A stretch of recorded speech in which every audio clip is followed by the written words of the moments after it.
പെരിന്തൽമണ്ണയിൽ ഫുട്ബോൾ കളിക്കിടെയുണ്ടായ തർക്കത്തെ തുടർന്നുള്ള വൈരാഗ്യത്തിൽ യുവാക്കളെ കാറിടിച്ച് കൊലപ്പെടുത്താൻ ശ്രമം. നാട്ടുകലിൽ വെച്ച് മുൻപ് നടന്ന കളിക്കിടയിലുണ്ടായ സംഘർഷവുമായി ബന്ധപ്പെട്ട് ജയിലിലായിരുന്നവർ ജാമ്യത്തിലിറങ്ങിയ ശേഷമാണ് അക്രമം നടത്തിയത്.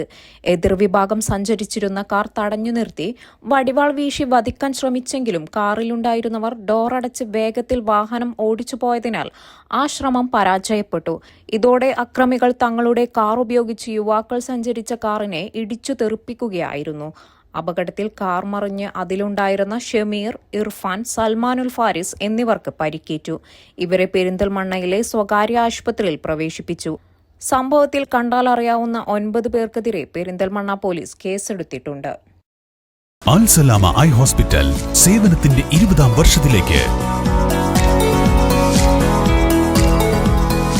21 ലക്ഷത്തോളം സന്തുഷ്ടരായ ഉപഭോക്താക്കളും 2 ലക്ഷത്തോളം തിമിര ശസ്ത്രക്രിയകളും പൂർത്തിയാക്കിയ മലബാറിലെ ഏക കണ്ണാശുപത്രി. ലോകോത്തര നിലവാരമുള്ള ചികിത്സാ സംവിധാനങ്ങൾ, തിമിര ശസ്ത്രക്രിയ, ഗ്ലൂക്കോമ, റെറ്റിന വിഭാഗം, കോർണിയ, ലേസർ ചികിത്സാ വിഭാഗം, contact lens clinic, optical, pharmacy, lab തുടങ്ങി നൂതന സാങ്കേതിക വിദ്യ ഒരുക്കിയുള്ള എല്ലാ നേത്രരോഗ ചികിത്സാ സൗകര്യങ്ങളും വിദഗ്ധരായ ഡോക്ടർമാരുടെ മേൽനോട്ടത്തിൽ. Al Salama eye hospital, hospital road, Perinthalmanna.